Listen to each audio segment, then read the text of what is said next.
고금소총과 야담. 바닷물이 짠이요.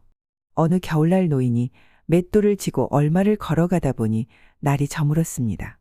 그래 제일 가까운 집을 찾아가 하룻밤을 유하자고 했습니다. 그러나 그 집 둑새 영감은 나가라고 두들겨 쫓았습니다. 이 노인은 추워서 그냥 넘어진 채 얼어붙었습니다. 한편 이 동네에서 제일 가난하게 살고 있는 만보기가 형님 집에서 쌀을 얻어 가지고 오는 길에 노인이 쓰러진 것을 보고 불쌍히 생각하여 따뜻한 방에 뉘고 간호를 하니 노인은 살아났습니다. 며칠 후 노인이 떠나가면서 이 맷돌은 훌륭한 사람을 만나면 주려고 가지고 다녔는데 당신 같은 훌륭한 분은 처음 보았소. 하며 맷돌의 사용 방법을 가르쳐주고 맷돌을 놓고 갔습니다. 그 맷돌을 돌리니 사람이 나와 큰 대궐집을 지었습니다. 또 보석이 나와라 하면 보석이 나왔습니다. 그리하여 쌀을 나오라 해서 그 쌀을 동네 사람들에게 나눠주었습니다. 그래서 만보기는 부자가 되었고 사람들에게도 칭찬을 받았습니다. 그것을 알게 된 뚝새 영감이 하루는 거지를 모두 모아 크게 잔치를 베풀었습니다. 이같이 하면 거지들이 맷돌이라도 주지 않을까 해서 그랬던 것입니다. 거지들이 잔치 음식을 다 먹고 가려고 하자 뚝새 영감은 화가 나서 맷돌이라도 내놓고 가라고 고함을 쳤습니다. 거지들이 영문을 몰라 하니 뚝새 영감은 거지들을 마구 두들겨 주었습니다. 영감은 어찌하면 만보기네 같은 맷돌을 구할 것인가를 곰곰이 생각했습니다. 결국 만보기네 집에서 맷돌을 훔친 뚝새 영감은 동네에서 쓰면 들킬까봐 맷돌을 배에 싣고 멀리 바다를 건너가 살기로 했습니다. 그리하여 배를 타고 동해 한복판에 이르렀을 때 뚝새 영감은 빨리 맷돌을 돌려보고 싶었습니다. 바다 복판이기도 해서 소금이 나오는 것이 가장 좋겠다고 생각한 뚝새 영감은 소금을 나오라고 했습니다. 소금이 마구 쏟아져 나왔습니다. 그러나 어떻게 하면 맷돌을 먹게 하는지를 몰랐습니다. 그래서 나중에는 소금이 너무 많이 나와 파묻히고 배도 소금에 파묻혀 가라앉게 되었습니다. 지금도 바다 밑에서는 그 맷돌이 멈추지 않고 돌기 때문에 바닷물이 짜다고 합니다. 신통한 점괘. 옛날에 어떤 사람이 밑구멍이 찢어지도록 가난하게 살았습니다. 아무리 기를 쓰고 일을 해도 밤낮 목구멍에 풀칠하기 바쁘단 말이죠. 그래서 그저 어떻게 하면 나도 남부럽지 않게 살아보나 하는 것밖에는 소원이 없었습니다.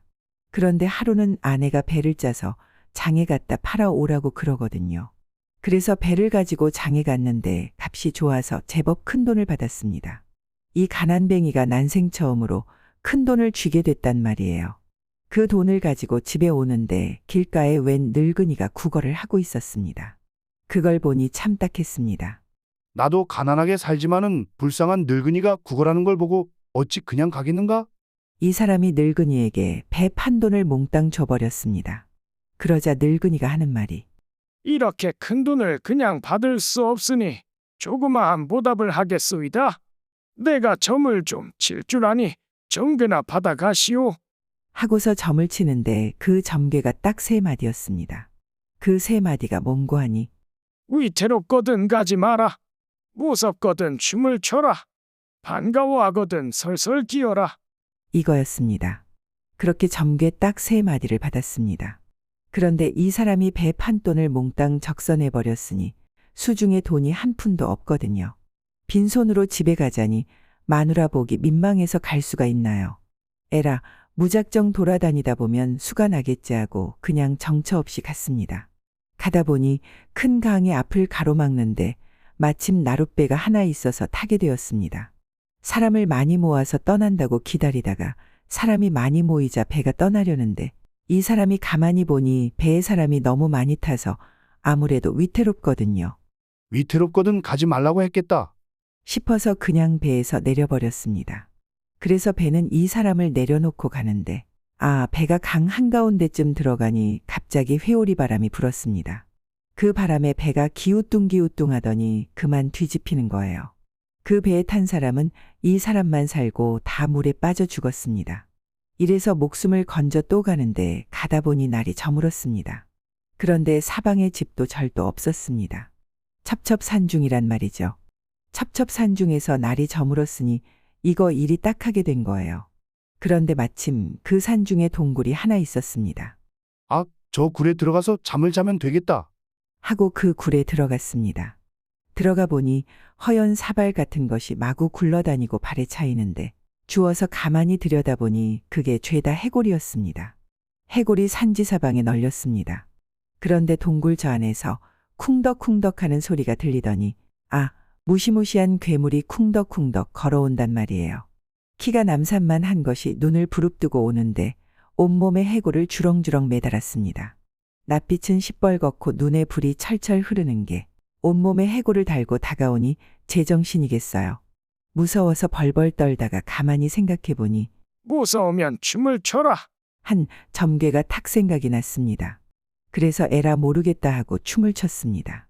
괴물을 앞에 두고 덩실덩실 춤을 추니까 이게 무슨 변고예요? 괴물의 몸뚱이가 점점 줄어들지 뭐예요.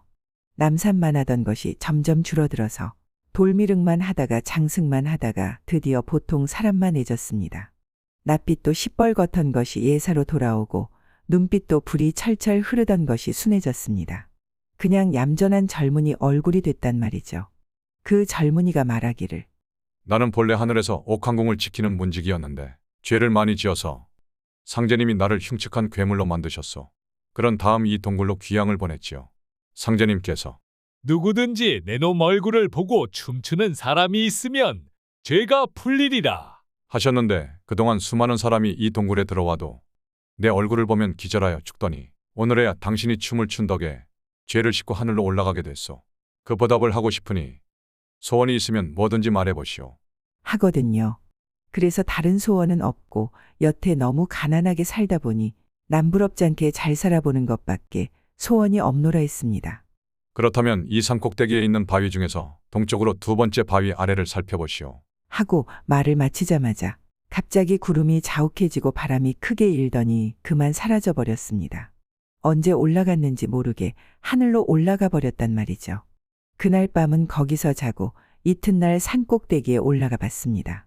아닌 게 아니라 바위가 여러 개 있기에 그중 동쪽에서 두 번째 바위를 찾아 그 아래를 살펴봤습니다. 보니까 그게 산삼밭이었습니다. 어린아이만한 산삼이 몇십 폭이나 있었습니다. 그걸 캐가지고 집으로 가는 거예요. 배판 돈에 몇천 배나 되는 돈을 벌었으니 집에 가야죠. 집에 가서 살인문을 열고 마당에 탁 들어가니까 아내가 마루에 서 있다가 아이고, 어디 갔다 이제 오세요? 하고 반겨맞는데 가만히 생각해보니 앞불싸 반가워하거든 설설 기어라. 했던 말이 떠올랐습니다. 그래서 다짜고짜 엎드려 설설 기었습니다. 기다 보니 마루 밑에 눈 두 개가 딱 마주쳤습니다. 도둑놈이 시퍼런 칼을 들고 마루 밑에 숨어 있다가 들킨 거죠. 그걸 못 봤으면 영락없이 도둑놈 칼에 죽었을 거 아니에요. 그래서 도둑놈 잡고 부자가 되어 잘 살았더랍니다. 세 마디 점괘가 신통하게 다 들어맞은 거죠. 죽은 사람이 산 자식을 낳다. 이건 죽은 사람이 산 자식 낳은 이야기입니다. 아주 신비한 이야기니 잘 들어보세요. 옛날에 한 나그네가 길을 가다가 대낮에 산속에서 길을 잃었습니다. 길을 잃고 여기저기 헤매다가 다리가 아파 양지 바른 곳에서 잠깐 쉬었습니다. 산속을 오랫동안 헤맸으니까 고단할 게 아닌가요? 그래서 그만 스르르 잠이 들었는데 꿈속에 허연 노인이 나와서 막 야단을 쳤습니다. 이놈아, 여기는 죽은 사람이 묻혀서 산 자식 낳을 자리인데 내가 왜 누웠느냐? 어서 썩 일어나 가거라. 깜짝 놀라 꿈에서 깼습니다. 꿈에서 깨서 가만히 생각해 보니 참 신기하단 말이에요. 그래서 그 자리에 표를 해뒀습니다. 그러고 나서 어찌어찌 다시 길을 찾게 돼서 또 길을 갔습니다. 가다가 날이 저물어서 길가에 있는 외딴 집에 들어가 하룻밤 자고 가기를 청했습니다. 그랬더니 주인이 황혼에 찾아오신 손님을 나가라고는 못하겠으나 우리 집이 그리 편한 곳은 아닙니다. 하거든요. 하룻밤 잠깐 머물 터인데 편하고 안 편하고가 무슨 상관이겠습니까? 하니까 정 그러시다면 들어오십시오. 해서 그래서 그 집에 들어가 하룻밤을 잤습니다. 그 집에 다른 식구는 아무도 없고 중늙은이 내외만 사는데 주인 얼굴에 수심이 가득했습니다.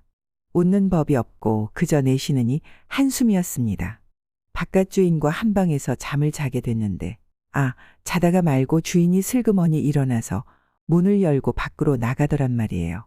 나가더니 한참 있다가 도로 슬그머니 들어와서 후유하고 한숨을 한번 쉬고 나서 자더란 말이죠. 그거 참 이상한 일이다 싶어서 그 이튿날 이왕에 신세를 졌으니 하루만 더 유해 갑시다. 하고 하루를 더 묵었습니다.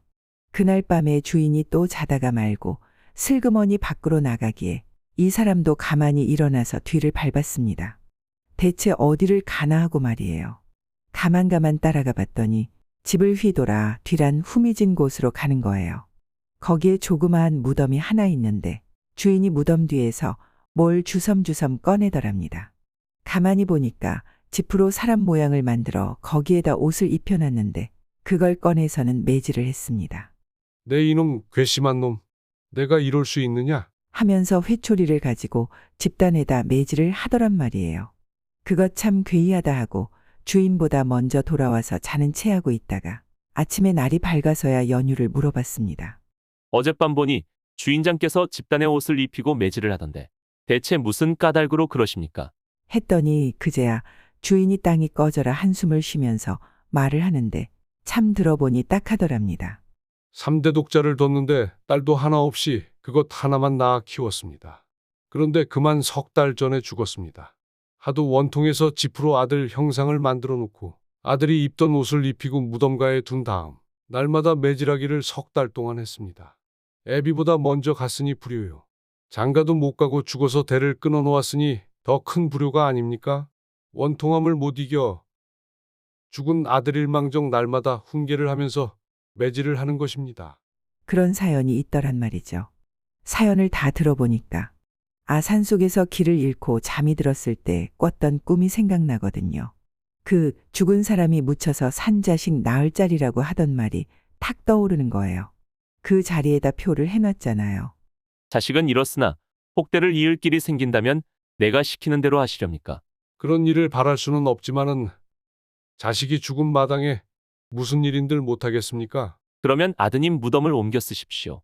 주인도 달리 무슨 수가 없으니까 행여하는 마음에 그러마했습니다. 그래서 아들 무덤을 옮겨 썼습니다. 죽은 사람이 묻혀 산 자식 낳을 자리라고 하는 바로 그 자리로 말이죠. 옮기면서 무덤에 은장도 하나를 같이 넣고 묻었습니다.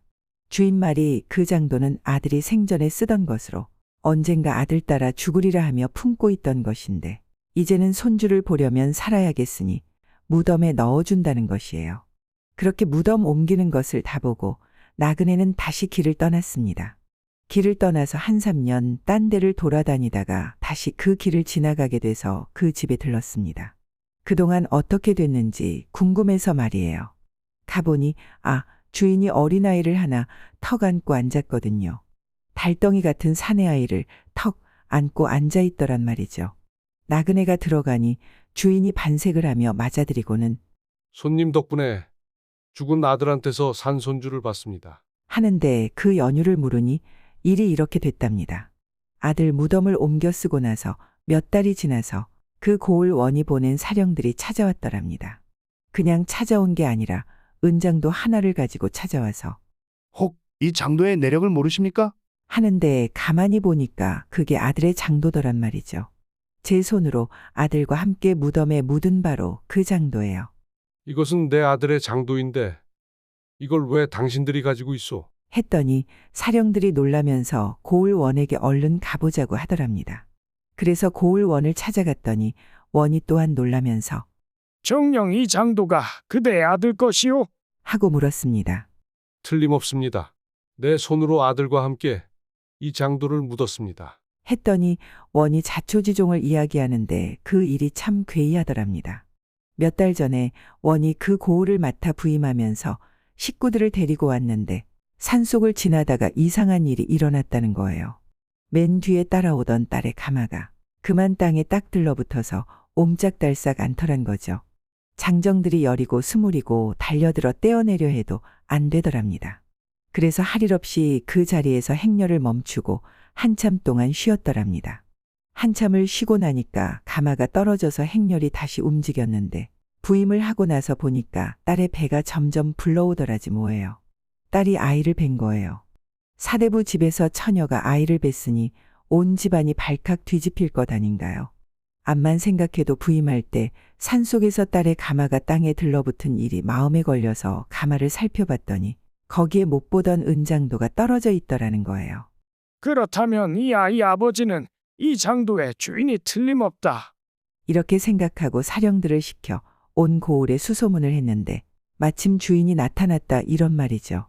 가만히 들어보니 원의 딸이 뵌 아이가 자기 손주인 게 틀림없거든요. 그렇지 않고서야 무덤 속에 들어있어야 할 장도가 가마 속에 들어갈 리 있나요? 그래서 원의 딸이 아이 낳기를 기다려 그 아이를 데리고 와서 손주로 키우고 있다는 거예요. 나그네가 이야기를 다 들어보니 아닌 게 아니라 죽은 사람이 산 자식을 낳았거든요. 설마 그런 일이 있으랴 했는데 사실로 되더라는 거죠. 그런 이야기가 저 강원도 영월 땅에 전해오고 있습니다. 원님이 된 어부. 옛날 옛적 어느 곳에 한 총각이 홀어머니를 모시고 살았습니다. 날마다 장에 나가 그물질을 해서 고기를 잡아 그저 입에 풀칠이나 하고 살았는데 하루는 그물을 당기니 묵직했습니다. 야, 이거 굉장한 고기가 걸렸나 보다. 하고 슬슬 당겨 올리니까 솥뚜껑만 한 자라가 올라왔습니다. 옳거니 횡재로구나. 이놈을 푹 꼬아서 늙으신 어머니 몸보신 해드려야겠다. 가마솥 뚜껑만한 자라니까 굉장했습니다. 좋아라 하고 망태에 담으려고 하는데 가만히 보니 자라가 눈물을 뚝뚝 흘렸습니다. 그걸 보니 마음이 참 안 됐습니다. 저것도 죽기 싫어서 저렇게 눈물을 흘리는구나. 에라, 어머니 몸보신은 다음에 해드리고 우선 불쌍한 목숨 살려나 주고 봐야겠다. 이렇게 마음먹고 자라를 물에 놓아줬습니다. 그랬더니 고맙다는 듯이 물 밖으로 고개를 내밀고 끄덕끄덕 절을 하더니 물속으로 스르르 헤엄쳐 들어갔습니다. 자라를 살려주고 나니 마음이 가뿐해서 그물을 걷고 집으로 막 돌아가려는데 갑자기 강물이 두 쪽으로 스르르 갈라지더니 물속에서 비단 옷 입은 동자가 썩 나와서 절을 하였습니다. 저는 용왕공 용왕의 셋째 아들이온데 아까 그물에 걸린 저를 살려주신 은공을 갚고자 합니다. 소원이 있으면 한 가지만 말해보십시오. 이런단 말이에요. 홀어머니 모시고 사는 노총각이 소원이 있으면 뭐겠어요. 착하고 예쁜 색시 얻어 장가가는 게 소원이죠. 나야 뭐 장가 나갔으면 소원이 없겠소. 했습니다. 그랬더니 동자가 잠깐 기다리라 하고 물속으로 들어가더니 잠시 뒤에 도로 나와서 묵직한 퇴침을 하나 건네주면서 이것을 가지고 가시면 좋은 일이 있을 것입니다. 하더랍니다. 그러고는 물속으로 도로 스르르 들어가서 다시 안 나왔습니다. 그 퇴침을 가지고 집에 돌아왔습니다. 집에 와서 퇴침을 장롱 위에 얹어뒀는데 그 이튿날 아침에 턱 일어나 보니 밥상이 항상 잘 차려져 있었습니다. 잘 차려도 예사로 잘 차린 게 아니라 진수성찬을 상다리가 휘도록 차려놨습니다. 어머니, 이게 웬 밥상입니까? 얘야, 나도 모르겠다. 자고 일어나 보니 누가 차려놨더라. 그것 참 이상한 일도 다 있다 하고 맛있게 먹었습니다. 배를 두드려가며 먹고 나서 고기를 잡으러 강에 나갔는데 점심때가 돼서 돌아와 보니 또 밥상이 잘 차려져 있었습니다. 듣도 보도 못한 음식이 상에 즐비했습니다. 어머니, 또 웬 밥상입니까? 글쎄 나도 모르겠다. 이웃집에 잠깐 다녀온 사이에 누가 차려놨구나. 또 잘 먹었습니다. 그러고 난 뒤에도 때만 되면 밥상이 차려져 있었습니다. 자고 일어나면 아침상이요. 낮에 들어오면 점심상이요. 저녁에 들어오면 저녁상이 진수성찬으로 가득가득 차려져 있단 말이죠. 이럴 게 아니라 대체 누가 밥상을 차리는지 지켜봐야겠다. 하고 하루는 고기 잡으러 가는 채하고 나갔다가 일찍 돌아와서 부엌문 뒤에 가만히 숨어 있었습니다. 해가 중천에 올라 점심때가 되니까 방문이 살짝 열리더니 꽃 같은 색시가 방 안에서 나오는데 선녀가 따로 없었습니다. 그 색시가 잠깐 뚝딱하더니 밥상 가득 음식을 차려서 방 안으로 들어가는 거예요. 살금살금 뒤따라가 봤더니 밥상을 방 가운데 놓고 밥보자기까지 덮어놓고는 장롱 위로 올라가서 퇴침을 똑똑 두들겼습니다. 그러니까 퇴침이 스르르 두 쪽으로 갈라지고 색시는 눈 깜짝할 사이에 퇴침 속으로 쑥 들어가더란 말이죠. 아, 여태 저 퇴침 속에 색시가 밥상을 차려놨구나. 점심밥을 먹고 나서 또 고기 잡으러 가는 채하고 나갔다가 일찌감치 들어와서 부엌문 뒤에 숨어 있었습니다. 저녁 무렵이 되니까 또 색시가 방문을 살짝 열고 나와 저녁상을 차려놓고 퇴침 속으로 들어가려는 걸 탁 붙잡았습니다.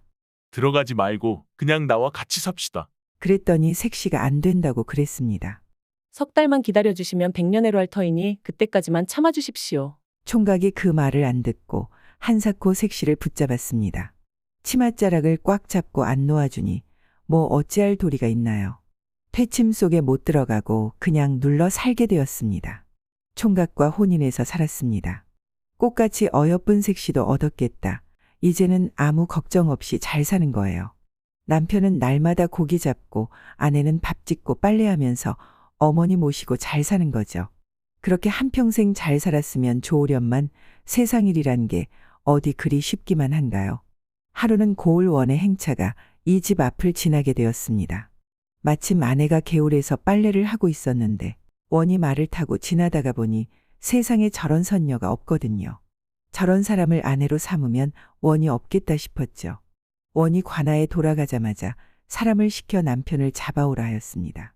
너희들 얼른 가서 아무 데서 빨래하던 여인의 남편을 데려오너라.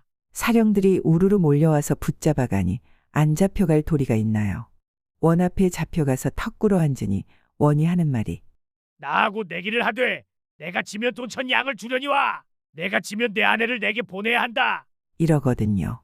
원이 우격다짐으로 그러는데 가난한 어부가 감히 거역할 수가 있나요?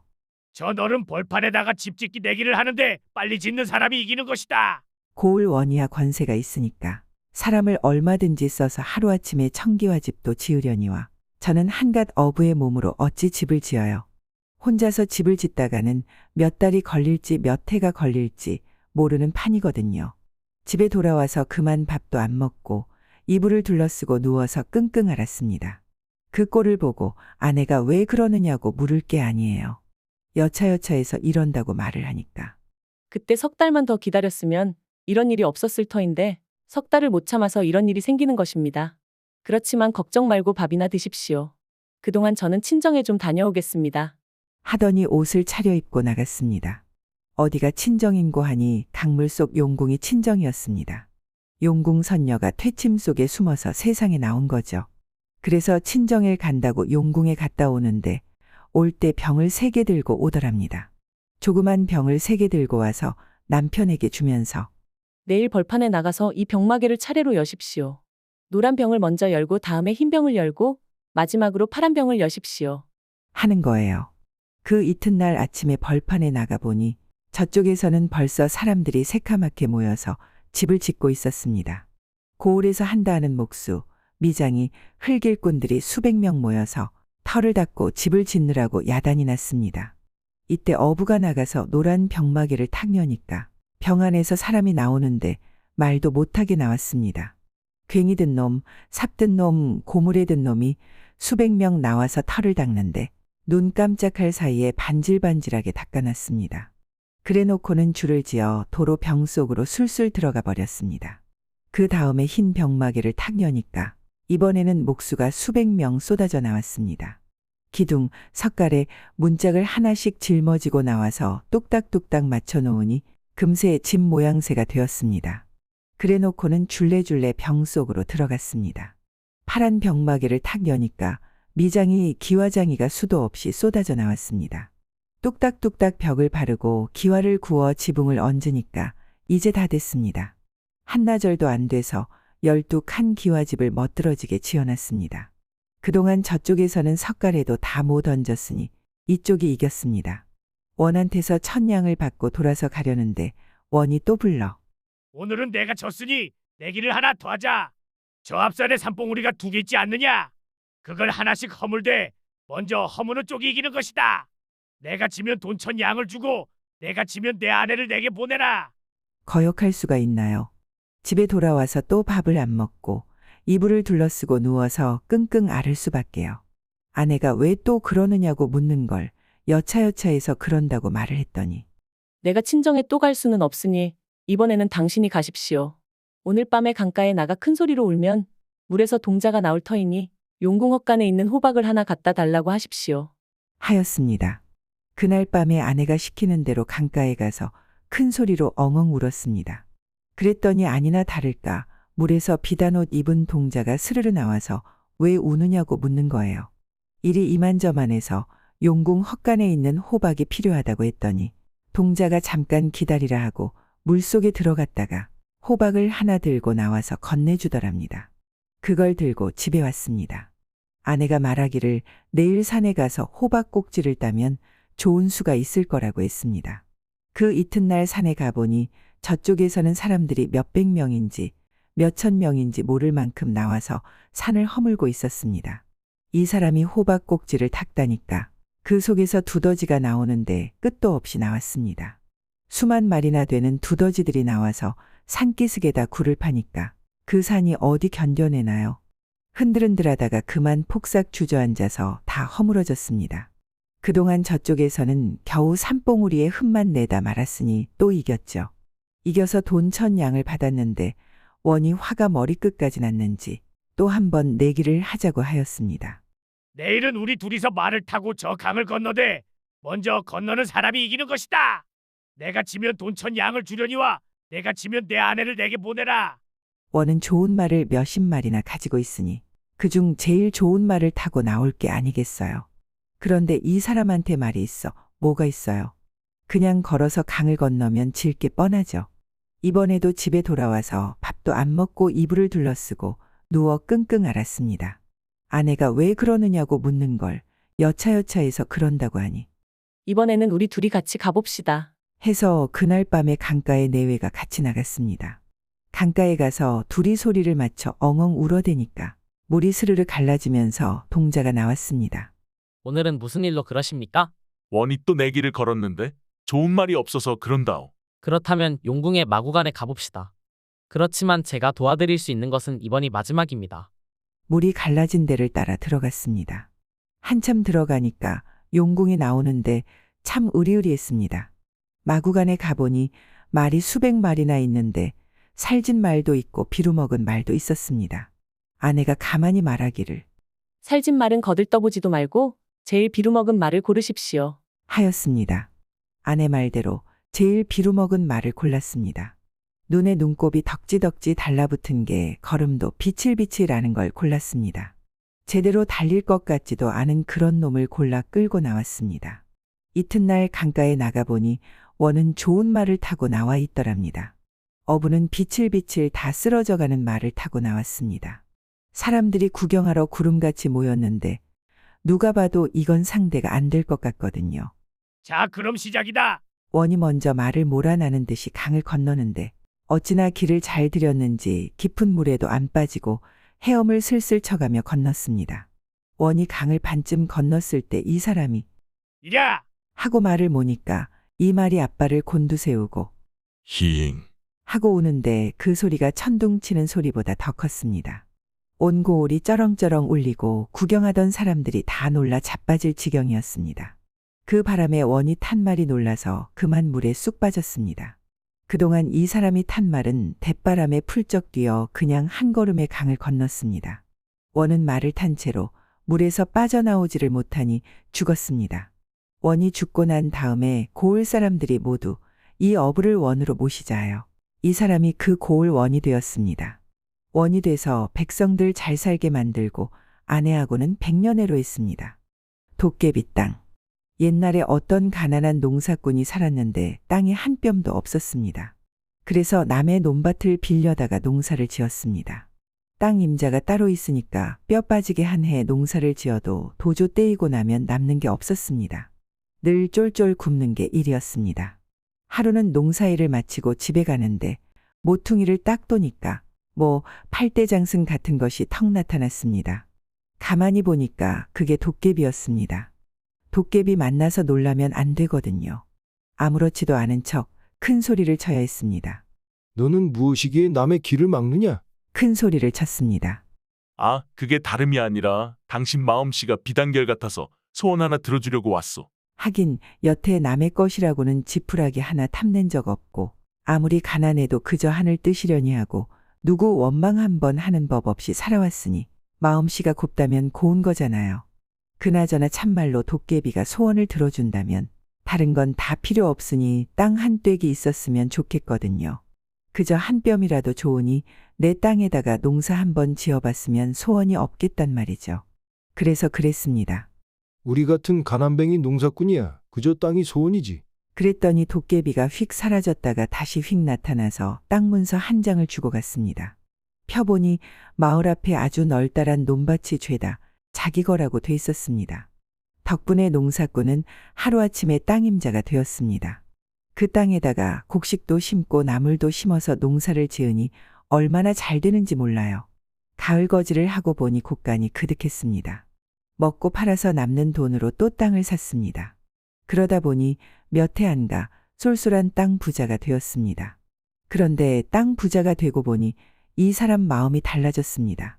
전에 가난할 때는 남의 것 하나 탐낼 줄 몰랐는데 부자가 되고 보니 자꾸만 욕심이 생겨서 가져도 성에 안 찼습니다. 늘 아쉽고 모자라는 거예요. 그러니 제 것 99을 두고 남의 것 하나를 탐내게 되었습니다. 또 전에 가난할 때는 남 원망하는 법도 없었는데 부자가 되고 보니 마음에 때가 껴서 걸핏하면 남 탓을 하게 되었습니다. 농사가 안 돼도 머슴 탓, 날씨가 굳어도 하늘 탓, 이래도 남 탓 저래도 남 탓. 늘 불평을 입에 달고 산단 말이에요. 그러는 동안에도 도깨비가 가끔 와서 놀다 가곤 했는데 한 번은 도깨비가 보니 이 사람이 아주 입이 부었습니다. 왜 그러느냐고 물으니 하는 말이 그때 내가 땅을 좀 더 많이 줬으면 땅 팔아 벼슬이라도 샀을 텐데 조금 주는 바람에 그저 먹고 살기 바쁘니 이게 다 내 탓이다. 이러지 뭐예요. 도깨비가 그 말을 듣고 그만 화가 나서 아무 말도 안 하고 휙 사라져 버렸습니다. 그러고는 다시 안 나타났는데 조금 뒤에 보니 땅 문서가 죄다 없어졌더래요. 그 너른 땅이 죄다 남의 것이 돼버린 거예요. 그래서 땅 부자는 하루아침에 도로 가난뱅이가 됐다는 이야기입니다. 구렁이. 용은 동양의 판타지 세계에서 신으로 여겨지는 최강의 영물입니다. 미처 용이 되지 못한 이무기도 사람이 함부로 죽이거나 다치게 할 수 없는 막강한 괴물로 여겨집니다. 그런데 간혹 위대한 영웅은 혼자서 이무기를 죽일 수 있는 능력을 타고나기도 하는데 조선 말의 야담집인 청구야담과 금계필담에 이무기와 싸워 이긴 영웅들의 이야기가 전해집니다. 청구야담에 의하면 조선 마렵 바닷가와 마주한 충청도 결성 삼산에 가문대대로 살아오던 이복령이란 사람이 있었습니다.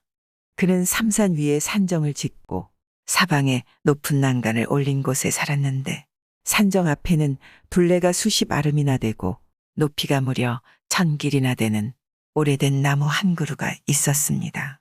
그런데 언제부터인가 아침마다 안개가 나무와 산정의 뜰을 덮어서 앞을 분간하기 어려울 지경이었습니다. 어느 날 이보경이 나무 앞을 지나가다 문득 위를 올려다보니 나무에 난 큰 구멍으로 이상한 물체가 보이는데 그 흔적이 너무나 크고 분명해서 짙은 안개 속에서도 뚜렷이 드러날 정도였습니다. 이를 이상하게 여긴 이복령은 마침 가지고 있던 마상총을 켜놓어 그것을 향해 쏘았습니다. 그러자 괴물체가 움츠리고 나무 구멍 속으로 들어가더니 이윽고 천둥같이 크고 우렁찬 소리가 일어났습니다. 놀란 이복령이 자세히 보니 구렁이 한 마리가 피를 뚝뚝 흘리면서 모습을 드러냈습니다. 몸집이 너무나 커서 크기가 얼마인지 짐작할 수 없었고 머리에는 뿔과 털이 달려 있었으며 수많은 뱀이 나무 구멍으로부터 나왔습니다. 그제야 이보경은 조금 전 자신이 총으로 쏜 대상이 큰 구렁이었으며 그것이 나무 구멍 속에 살면서 다른 뱀들을 불러들였다는 사실을 깨달았습니다. 나무 구멍에서 완전히 나온 구렁이와 다른 뱀들은 꼬리를 이어 산정으로 향하려 했습니다. 그러자 이복령은 마상총을 들어 이무기에게 총탄을 계속 쏘았습니다. 총탄이 다 떨어진 뒤에는 총을 들어 구렁이와 다른 뱀들의 머리를 내리쳤습니다.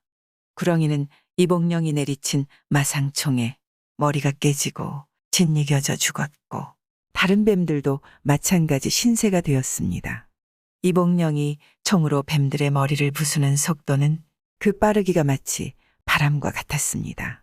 이복령은 잠시도 쉬지 못하고 저녁까지 뱀들을 때려 죽였는데 일을 모두 끝내고 나자 피가 뜰에 가득하고 비린내가 코를 찔러 냄새를 못 맡을 지경이었습니다. 뱀들을 죽이느라 피곤해진 이복령은 거친 숨을 몰아쉬며 땅바닥에 드러누웠습니다. 주인이 오래도록 모습을 보이지 않아 궁금했던 하인이 와서 보니 죽은 뱀이 뜰에 산더미처럼 쌓여 있어서 매우 놀랐습니다. 이복령은 그에게 다른 건장한 노비들을 데려와서 뱀들의 사체를 바다에 모조리 내다 버리게 했습니다. 청구야담에 실린 이야기는 충청도의 깊은 산속에 사는 이무기를 다룬 설화인데 을의 영웅이 칼로 뱀을 퇴치하는 이야기들과 달리 주인공이 근대식 무기인 총을 사용한다는 점이 특이합니다. 이 설화가 조선 후기에 만들어진 것임을 알 수 있는 대목입니다.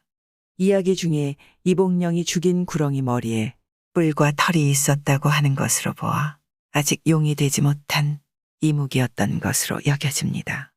용은 뿔과 수염이 있습니다. 구렁이가 달고 있던 뿔과 털이 장차 용이 되면 돋아날 뿔과 수염인 것입니다. 매일같이 산정에 짙은 안개가 끼어 앞을 분간하기 어려웠던 상황은 분명히 이무기의 농간이었을 것입니다. 이무기는 용은 아니나 그에 가까운 능력을 발휘할 수 있습니다.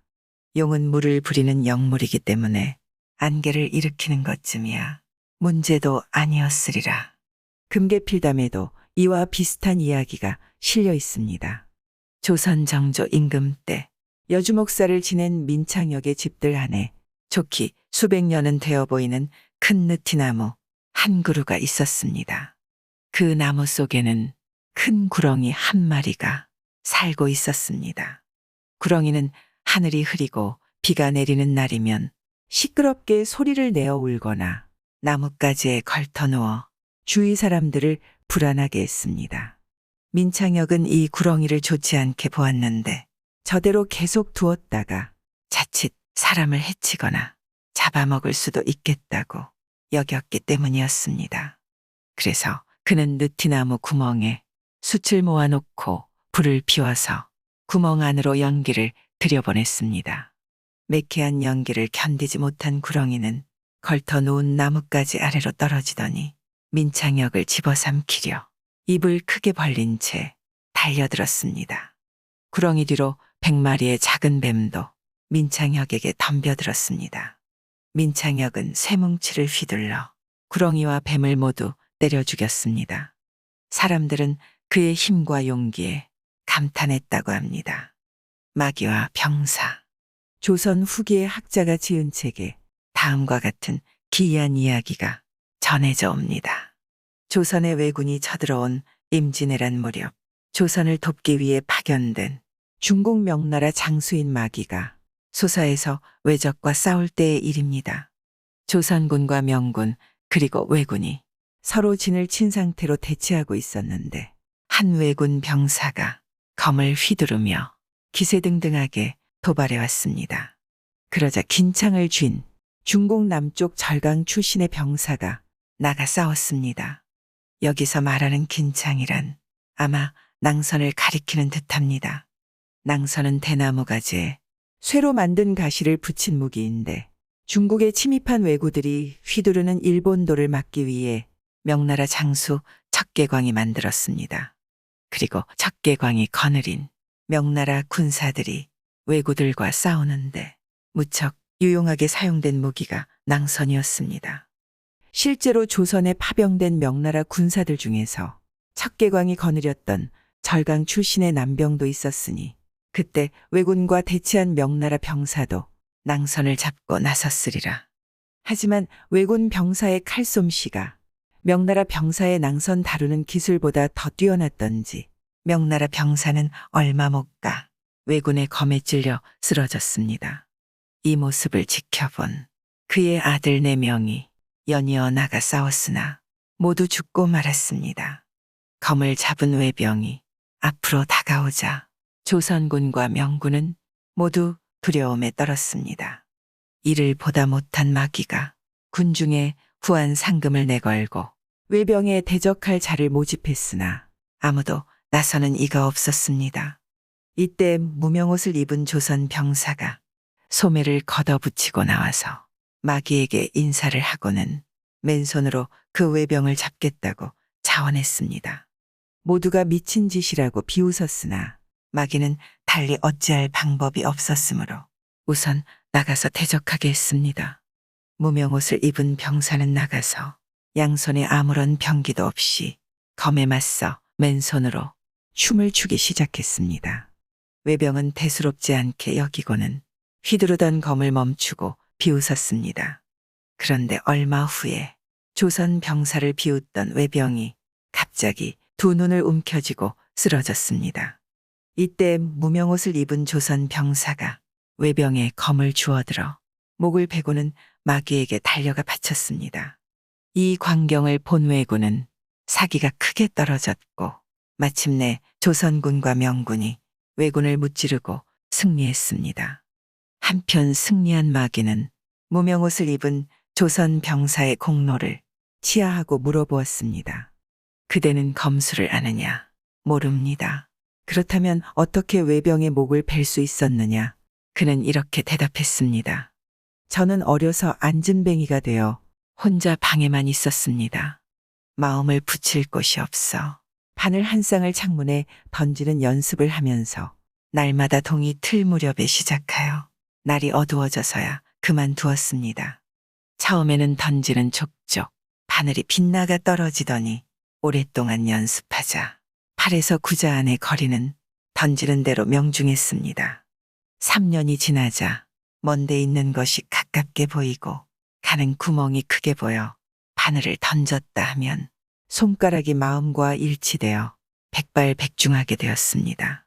이리하여 기술이 완성되었으나 써먹을 데가 없었는데 전쟁이 일어나면서 마침 저의 앉은뱅이 다리도 펴져 오늘에야 적에게 쓸 수 있었던 것입니다. 맨손으로 미친 듯이 춤을 추니 외병은 저를 비웃고 무시하여 검으로 베지 않았습니다. 그때 저의 바늘이 자신의 누나를 노릴 줄을 어찌 알았겠습니까? 마귀가 이 말을 듣고 외병의 머리를 살펴보니 과연 그의 눈알에는 각각 바늘이 한 약 3cm쯤 박혀 있었습니다. 바늘은 평소에는 작은 일에 사용되는 도구라서 별로 중요하게 여겨지지 않지만 위급한 상황에서는 이토록 중요한 일에 쓰이는 도구가 될 수 있다는 것을 일화에서 들려주고 싶은 교훈인 듯합니다. 명기를 용서한 부인 조태혁의 처심 씨는 본래 시기와 질투가 심했습니다. 태혁은 그녀를 호랑이처럼 무서워하여 한 번도 다른 여자를 범하지 못했습니다. 형 태구가 평안감사가 되었을 때 태혁은 승지로 임금의 명을 받들고 가서 평양 가명에서 며칠 머물렀습니다. 그는 그때 처음으로 한기생에게 한눈을 팔았습니다. 소문을 들은 심씨는 당장 행장을 갖추어 오라비와 함께 평양 가명으로 가서 그 기생을 때려 죽이려 했습니다. 태혁은 그 소식을 듣고 실색하여 할 말을 잊었습니다. 태구 역시 크게 놀라 이 일을 장차 어쩌면 좋을까 하며 기생을 피신시키려 했습니다. 그러자 기생이 말했습니다. 소인이 피신할 필요는 없습니다. 살아날 방법이 있사오나 제가 가난하여 필요한 물건을 조달할 수 없네요. 태구가 그 이유를 물으니 기생이 대답했습니다. 소인이 진주와 비치로 몸을 치장해야 하는데 돈이 없어 한탄스럽습니다. 태구가 말했습니다.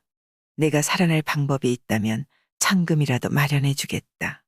내가 원하는 대로 하거라. 또 태구는 막객으로 하여금 심씨에게 돈이 들어오는 대로 주라 했습니다. 그리고 평안남도와 황해도에 비장을 보내 심씨에게 문안을 올리고 주전을 갖추어 보내 음식을 대접하게 했습니다. 심씨 일행이 황주에 이르니 평양 가명에서 온 비장이 기다리고 있었습니다. 또 지공을 하는 사람도 있었습니다. 이에 이 심씨가 비웃으며 말했습니다. 내가 무슨 조정에서 온 사신이라고 행차에 비장이 따라와 문안을 드린단 말이냐. 또 노잣돈이 풍족하니 내 어찌 지공을 쓰겠는가. 심씨는 그들을 모두 물리치고 중화에 이르렀습니다. 중화에서도 또 그렇게 물리쳤습니다. 심씨 일행은 평안도 용천군을 지나 길게 뻗친 숲속으로 막 들어가려 했습니다. 때는 늦봄이라 심리숲에 봄 기운이 무르익어가고 있었습니다. 맑은 강이 굽이굽이 흘러가는 경치가 매우 아름다웠습니다. 심씨는 가마에 발을 걷어올리고 밖을 구경했습니다. 긴 숲을 지나 수풀이 끝나는 곳에서 바라보니 백사장은 비단결처럼 펼쳐졌고 맑은 강은 거울처럼 빛났습니다.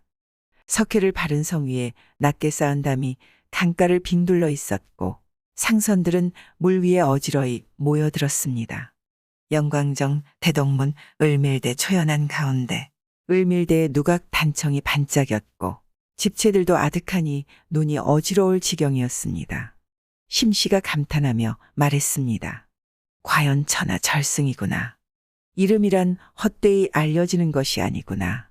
심씨가 경치를 구경하면서 가고 있는데 저 멀리 백사장에 홀연 한 점 꽃이 나타나 아련히 다가왔습니다. 가까이서 보니 일개명기였습니다. 그녀는 녹이용상을 입고 안장에 비단 술을 놓은 말을 타고는 가로질러 달려왔습니다. 심씨가 속으로 괴이하게 여겨 말을 멈추고 그녀를 바라보았습니다. 그녀가 다가오더니 말에서 내려 꾀꼬리 같은 소리로 창을 하듯 말했습니다. 암흑의 기생 뵙기를 청하옵니다. 그 이름을 들은 심씨는 화가 삼천길이나 치밀어 올랐습니다. 그리고 큰 소리로 꾸짖었습니다. 암흑의 기생이라 했느냐? 암흑의 기생? 내가 무슨 일로 날 만나려 하느냐? 심씨가 기생을 일단 말 앞에 서게 하니 기생은 얼굴을 가다듬고 공손히 섰습니다. 심씨가 보니 그 얼굴은 이슬을 머금은 복사꽃 같고 허리는 바람에 하늘거리는 가는 버들 같았습니다. 기생은 비단과 비취 구슬과 진주 구슬로 위아래를 장식했는데 진실로 경국지색이었습니다. 심씨가 한참을 바라보더니 말했습니다. 내 나이가 몇인고 18비옵니다. 심씨가 말했습니다. 내가 과연 명물이긴 명물이구나. 이런 명기를 보고도 가까이 하지 않는다면 졸장부겠지. 너를 죽이려고 왔지만 너를 보니 명물이라 내 어찌 손을 댈 수 있겠느냐. 너는 가서 우리 집 영감을 잘 모시도록 해라. 다만 우리 영감은 다 타버린 재처럼 늙은 사람이니 너에게 지나치게 빠져 병이라도 나면 그 죄로 죽어 마땅하리라. 그러니 너는 행동을 삼가고 또 삼가라. 심씨는 말을 마치자마자 말을 돌려 경성으로 향했습니다. 태구가 소문을 듣고 급히 심부름꾼을 보내 말을 전하게 했습니다. 제수씨의 행차가 성 밖에까지 이르렀는데 성 안으로 들어오시지 않는 것은 웬일입니까? 잠시 성 안으로 들어오셔서 가명에서 며칠 머무시다가 돌아가는 것이 좋을 듯합니다. 심씨가 비웃으며 말했습니다. 내가 비렁뱅이도 아닌데 뭐하러 성 안에 들어간담. 그녀는 돌아보지도 않고 경성의 집으로 돌아왔습니다. 그 뒤 태구가 기생을 불러와 물었습니다. 너는 어쩌면 그리도 대담하게 호랑이 입 가까이 갔다가 도리어 죽음을 면했느냐? 기생이 대답했습니다. 부인이 비록 사납고 질투가 많지만 천리 박당까지 이렇게 행차한 것을 보면 절대 좀생이 아녀자는 아니지요. 말이 발길질하고 깨무는 것을 보면 그 걸음걸이를 짐작할 수 있으니 그건 사람도 마찬가지죠. 소인이 이렇게 죽으나 저렇게 죽으나 죽기는 매한가지였습니다. 비록 부인을 피한들 죽음을 면할 수 있었겠습니까? 그래서 곱게 화장하고 가서 절을 했습니다. 맞아 죽는다 해도 어쩔 수 없었겠지만 혹여 저를 보고 어여삐 여겨주시기를 바랐던 것입니다. 청렴한 부제학 이병태. 부제학 이병태가 처음에 경상도 관찰사에 제수되었을 때 사양하고 나아가지 않았습니다. 임금이 놓아여 그를 합천군수로 좌천시켰습니다. 저희니 이공의 집에 가서 보니 불을 떼지 못한 지가 며칠이나 되어 걱정도 되고 다급하기도 하여 쌀 한 말과 1급 청어 몇 두름을 급히 공의 집사람에게 보냈습니다. 이공이 조정에서 하직하고 돌아와 쌀밥과 어탕이 있는 것을 보고 집사람에게 어디서 난 것이냐고 물었습니다. 집사람이 사실대로 대답하니 이공이 정색하며 말했습니다. 어찌 아랫사람으로부터 명분 없는 물건을 받는단 말이오. 이공이 저인에게 밥과 국을 내주어 돌려보냈습니다. 이공은 합천군에 부임해서 티끌만큼도 사사로이 취하지 않고 정성을 다해 백성을 다스렸습니다. 큰 가뭄이 들어 도 전체에서 기우제를 지냈으나 효과가 없었습니다. 공도 기우제를 올리고서 제단 아래 뙤약볕에 엎드려 마음속으로 다짐했습니다. 비를 얻지 못하면 죽을 때까지 기도하리라. 이공은 미음만 먹으며 며칠 동안 간절히 기도했습니다. 사흘째 되는 날 마침내 한 줄기 검은 구름이 이공이 기도하던 산 위에 일었습니다. 잠시 사이에 큰 비가 쏟아져 그 지대가 두루 흡족했지만 이웃한 다른 읍에는 비 한 줄기 내리지 않았습니다. 도 전체에서 합천 한 곳만 큰 풍년이 들었습니다. 아, 이 역시 기이한 일이다. 당시 해인사에는 종이를 만들어 바치는 부역이 내려졌는데 절의 승려들은 매번 이를 고질적 폐단으로 생각했습니다. 그러나 이공이 원으로 부임하고 나서는 종이를 한 장도 요구하지 않았습니다. 하루는 마침 문서를 정리하는 일이 생겨 승려들에게 두껍고 품질이 좋은 편지지인 간지 3폭을 바치라는 분부가 내려졌습니다. 각방 스님이 모두 모여 각자 간지 한 폭씩 다듬이돌에 다듬어 반드럽게 만든 10폭을 바쳤습니다. 이공이 그것을 가져온 스님을 잡아들이라 명하고는 분부했습니다. 관에서 3폭을 가져오라는 분부를 내렸는데 한 폭이라도 가감이 있다면 다 죄를 지은 것이도다. 너는 어찌 감히 폭수를 늘려서 바친단 말이냐. 그러고는 3폭만 뽑아두고 7폭은 돌려주었습니다. 스님은 간지를 받아 나와서 관아의 종들에게 주었지만 그들도 모두 받지 않아 부득이 관아의 문에 걸어두고 떠났습니다. 그 뒤 이공이 문을 나가다가 그것을 발견하고 이상하게 여기고 물어 이유를 알고는 웃으면서 책상 위에 두게 했습니다. 이공이 임기를 마치고 돌아갈 때 그걸 보고는 한 폭을 더 쓰고 나머지 6폭은 사물을 인계할 때 전하는 문서나 장부에 기록해 두게 했습니다. 이공은 한가한 날이면 해인사로 놀러 가곤 했는데 그때 명승지에 새긴 이름이 많은 것을 보았습니다. 이공이 폭포 아래 웅덩이에 우뚝 솟아있는 바위를 가리키며 말했습니다. 저 바위에 제명을 새기면 좋겠는데 수심이 깊은 곳에 바위가 서 있어 발 디딜 곳이 없는 고로 새길 수가 없겠군. 여러 스님이 이 말을 전해 듣고 이래동안 목욕제계하고 산신에게 기도를 올렸습니다. 때는 5월이었는데 웅덩이 물이 얼었습니다. 그래서 나무를 베어 사다리를 만들어 올라가 제명을 새겼습니다. 이공이 임기가 끝나고 돌아갈 때 읍의 대소민이 길을 막고 말했습니다. 부디 물건 하나라도 남겨주시어 영원히 잊지 않을 증표로 삼게 하소서. 이공이 말했습니다. 내가 너희 읍에 와서 몸에 걸칠 게 하나도 없어 도포 한 벌을 지었지. 이공이 도포를 꺼내 주었는데 거친 배로 지은 것이었습니다. 백성들이 도포를 모시는 사당을 세우고 청백사라 이름 붙였습니다. 오늘날까지 봄, 가을에 이곳에서 제사를 지낸다 합니다. 아버지를 살려낸 효자 아들 충주의 홍착이라는 아이가 어머니 뱃속에 있을 때 그 아버지 임보가 살인사건에 연루되어 옥에 갇혔습니다. 어머니 최 씨는 차기에게 몇 달 젖을 먹이고는 남편의 억울함을 풀려고 서울로 올라갔습니다. 차기는 둘째 아버지 집에서 자라나 둘째 아버지를 아버지라 불렀고 자기가 임보의 아들인 줄은 몰랐습니다. 차기는 겨우 몇 살 되지도 않았는데 아이들과 놀다가 깜짝 놀라서 울며 먹지도 않았습니다. 숙모가 그 이유를 물어도 대꾸하지 않다가 한참 뒤에야 그쳤습니다. 한 달에 3번은 이러했으니 집안 사람들이 이상하게 여겼습니다. 그 뒤 읍 사람들의 말에 따라 따져보니 관에서 죄수를 신문한 날마다 그런 것이었습니다. 듣는 사람들이 모두 기이하게 여겼습니다. 그리고 차기가 마음 아파할까봐 더욱 아버지 일을 숨겼습니다. 차기가 10살이 되었을 때였습니다. 임보가 생각하기를 이제 자신은 연로하고 석방될 기약도 없으니 어느 날 아침 갑자기 명이 끊어져 아들 얼굴도 못 볼 것 같았습니다. 그래서 집안 사람으로 하여금 차기에게 사실을 이야기해주고 그를 옥으로 데려오게 했습니다. 차기는 부친을 끌어안고 대성통곡했습니다. 그러고는 읍에 거주하면서 뗄나무를 팔아 쌀을 사와서 부친을 공양했습니다. 최 씨는 서울에서 몇 년이나 머물며 여러 번 상소를 올렸으나 회답을 받지 못한 채 객사하고 말았습니다.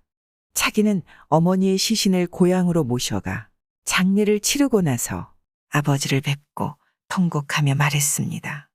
어머니는 아버지의 억울함을 풀어드리려 했지만 끝내 이루지 못하고 한을 품고 돌아가셨습니다.